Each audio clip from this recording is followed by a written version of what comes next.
Another day, another video. Oh, we're good.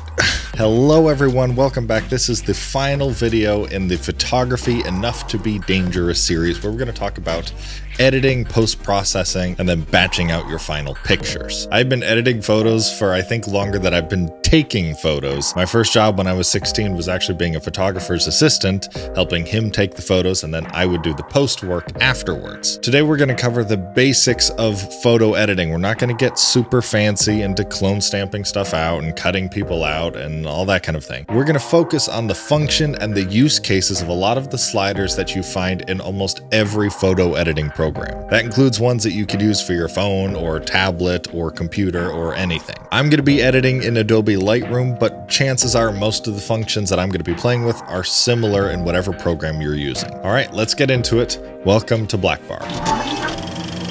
Hello, I'm Caleb, and before we start touching our photos at all, we need to talk about histograms, these awesome little graphs that make photo editing and photo taking a whole lot easier. A histogram looks something like this and represents the dark and the light parts of your photo on a graph. If a photo is especially dark, there'll be a lot of information on the left side of the histogram. If a photo is brighter, there'll be a lot of information on the right side of the histogram. A well-exposed photo, one that's not too bright or too dark, will have information all throughout it. Histograms are especially handy when you're trying to figure out problem areas in your pictures. If it looks like the graph has been chopped off to either the extreme left or right of the photo, or the information you see has a big peak right at the very end of either the left or the right side, that typically means that either your camera doesn't have enough dynamic range to handle the stuff that you shot, or that the photo is too bright or too dark and there's some information that got clipped. For example, if I'm shooting outside and the sun is in the photo, almost certainly that's going to be way too bright for my camera to be able to expose properly, and the lightness from the sun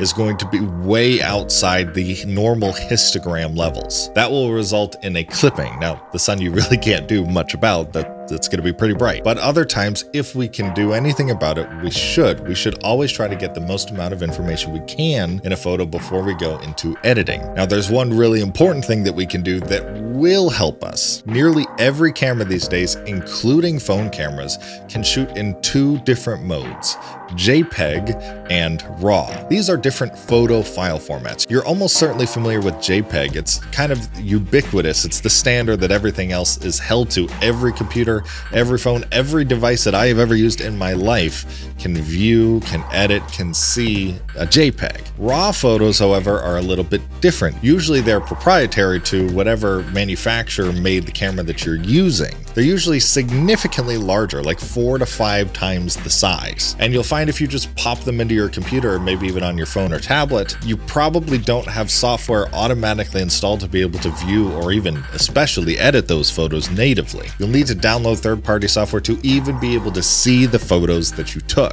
In exchange, though, we get significantly more information in each of the photos that we take. For example, if I had to illustrate this in a histogram, we can bring up our example again. A JPEG will look at all of the information a camera sees, the darkest and the lightest bits, and narrow down, compress what it sees into a range that almost every display is able to show. A RAW photo gives you everything, the darkest parts of the image and the lightest part of the image that your camera can capture. It takes in every ounce of data that your sensor is capable of capturing and brings it into a photo, whether or not the display that you're using can actually show it. What this gives us is an immense amount of flexibility when it comes to editing our photos in post. We'll show some examples of that moving forward, but I would highly suggest whenever possible, shoot in RAW. You will regret it every time you do not shoot in RAW. I can't remember the last time I took a photo in JPEG, but it's also my philosophy that I've never taken a photo that I can't improve in post in one way or another. So now that we've talked about histograms, we've talked about RAW versus JPEG, now we can finally get into editing some of the photos that you've taken. I pulled up an old album of photos that our marketing team took last year at our church. We're trying to refresh a bunch of photos on the website, so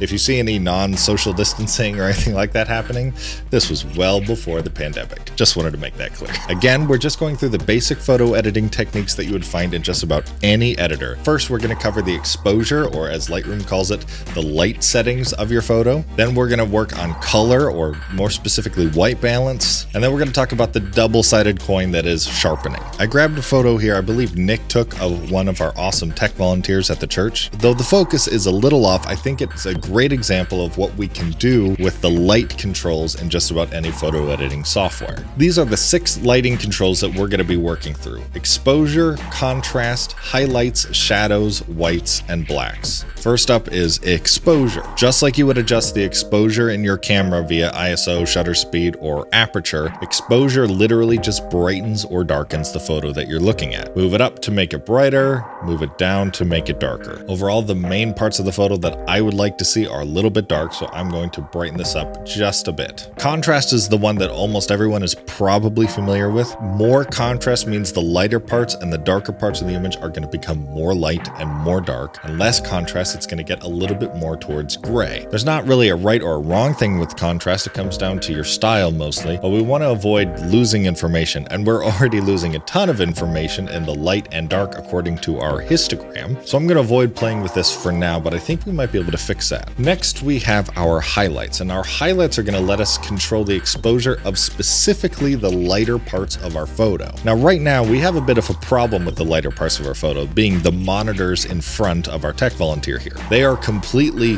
blown out. They have gone entirely to white, and we have no information that's left there. Now, there is a good way of confirming that we're clipping like we were talking about earlier. We can look at our histogram. Up here, we see that there's a lot of information on the far left. That's our shadows, but we have a ton of information right here that peaks all the way to the right. Those are our highlights. In fact, Lightroom comes with a feature where it can actually show us what part of the photo is clipping, what part is going above the white that our monitor that can display. If we hit this little arrow right here, we can see many parts of our photo that have turned to red.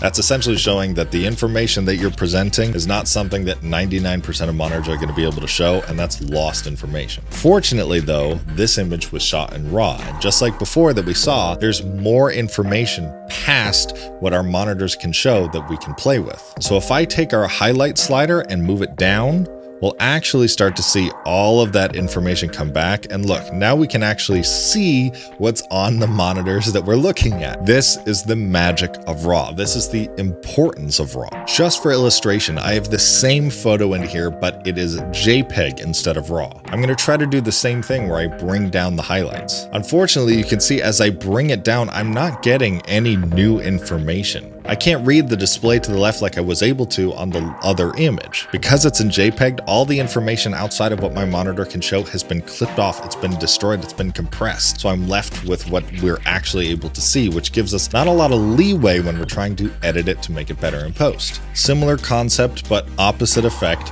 The shadow sliders will allow us to do the same thing, but for the darker parts of our image. Just like our highlights were clipped in this photo, the shadows are as well, and I can see that by both the histogram having a big chunk that's slammed to the left, as well as by clicking the shadow clip button, which shows me where in the photo the shadows are clipped, which is, I mean, nearly a third of the photo here. Fortunately, all that takes is dragging our shadow slider to the right, and we should start seeing some of that disappear, although we have a new problem.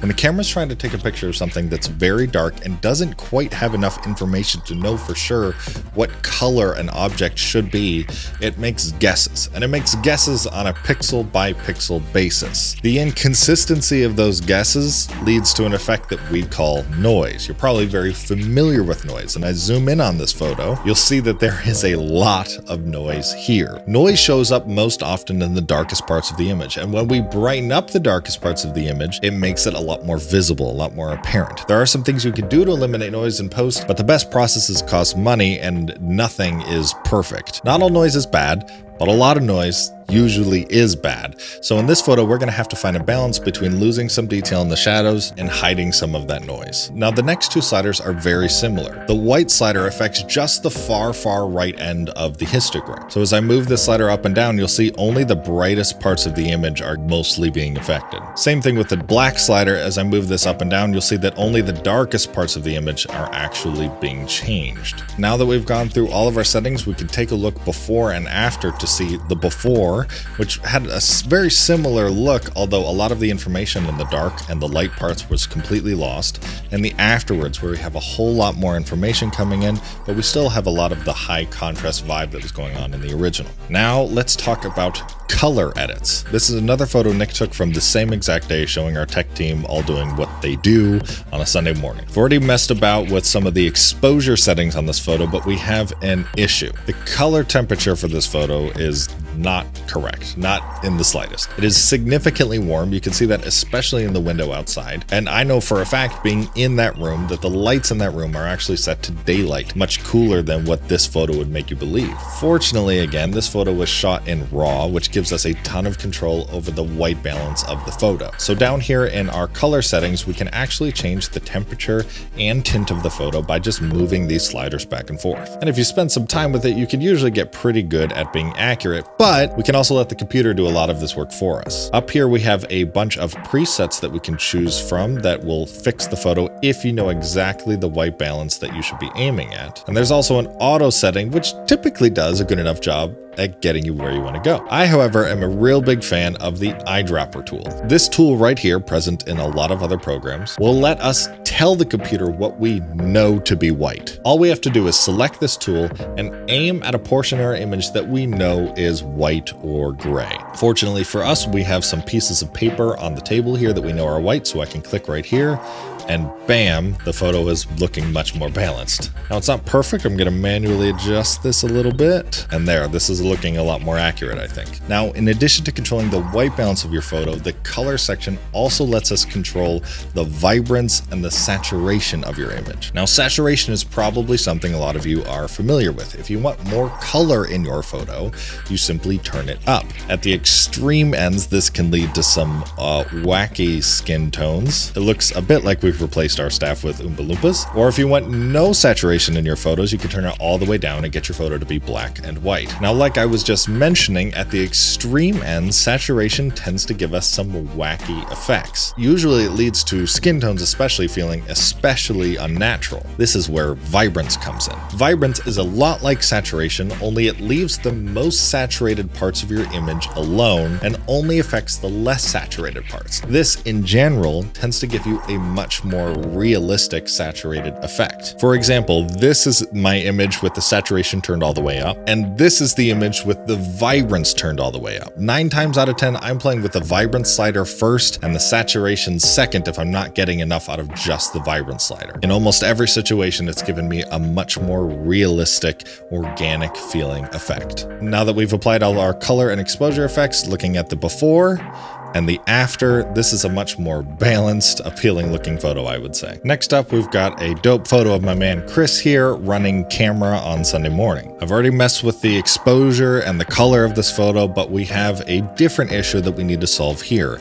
namely the noise that we were talking about earlier. In addition, this image is just barely, slightly out of focus. So we'll see what we can do about that. First, let's play with the noise. Now down here in our detail settings in Lightroom, we have 2 different noise sliders, color noise reduction and normal noise reduction. The difference between these is relatively obvious, but the color noise is specifically going to affect the saturation differences in each pixel. You can see up here, especially in this top left section, we've got a full rainbow of colors going on. If I turn up the color noise reduction, a lot of that tends to disappear. Now, like I was saying before, not all noise is bad noise, but color noise specifically is something that's seen as especially undesirable. It's almost always something that we want to try to remove from our photos. Normal noise, or just grayscale noise, I guess you could say, doesn't affect the color of each pixel, but the brightness or darkness. And some people like a little bit of noise in their photos. I do as well. But sometimes it's a little bit too much, or you're trying to get something a bit cleaner, so you can turn up the noise reduction and slowly start to remove it. Now, while we have removed the noise in the top left portion of the image, our man Chris here has started to look a little strange, almost as if he was a painting. If I move this up and down, you see in addition to the noise, a lot of the detail in his skin and his hair gets kind of blurry, kind of almost mushy, you could say. This is the side effect of noise reduction, and it's a balance that you have to figure out what is right for you in your photos. Typically, I find the blurring effects that happens with normal noise reduction is something that feels very edited. It feels very fake, and it's something I try to avoid as much as I can. I'll turn up the noise reduction a little bit, but for the most part, I'm going to leave it pretty low. Now, sharpening is a often overused and misunderstood effect. I'm going to put it out there real clear out in the beginning right now. You cannot make an out of focus image in focus. You cannot fix it. An out of focus image is unfortunately doomed. But as strange as it sounds, you can make an in focus photo feel even more in focus if you use sharpening. You can see in the sharpest part of the image, which I would say is around Chris's hair in the front here. When I turn up the sharpening, it does look as it almost gets more in focus as the brighter and the darker parts become clearer. But if I turn it up to an extreme, we're starting to see that noise that is all throughout the image that we weren't able to completely eliminate becomes accentuated, because the sharpening is actually increasing the contrast of every single individual pixel. So by over sharpening an image, you actually get an exaggerated noise effect, which is usually something we're trying to avoid. Again, if you're trying to fix an out of focus image and make it in focus, you're out of luck. But if you have something that's already in focus, a little bit of sharpening can go a long way in giving your photos that extra crispness that we're looking for. I'll do a moderate amount of sharpening here, maybe around 50, and I think that will be good enough for this picture. So awesome. We've now gone through exposure, we've gone through color, and we've even touched on sharpening and noise reduction. This should give you a basic understanding of how the main sliders in your photos should work and how to edit them to make them even better than they were when you took them. I would say that 95% of the photo editing I do is literally just using these tools. Occasionally I need to bring it into Photoshop to do something more extreme.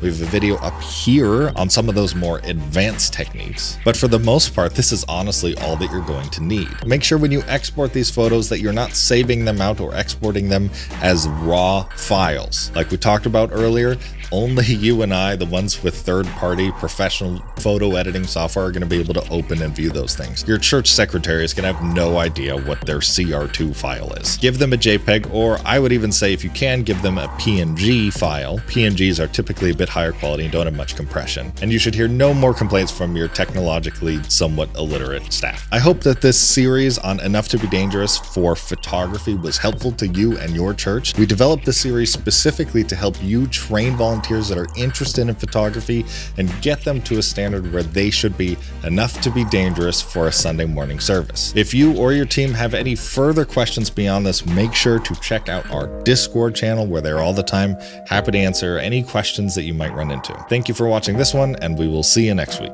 Thank you so much for watching this episode of Blackbar. If you haven't already, make sure to check out the Blackbar podcast, posted every week, where we go more in depth into all the topics that we talk about here in the videos. Again, if you have any questions, make sure to check out the Discord. We're in there all the time answering questions, helping each other out, and we'd love to have you part of the group. Make sure to like and subscribe, and we'll see you next time.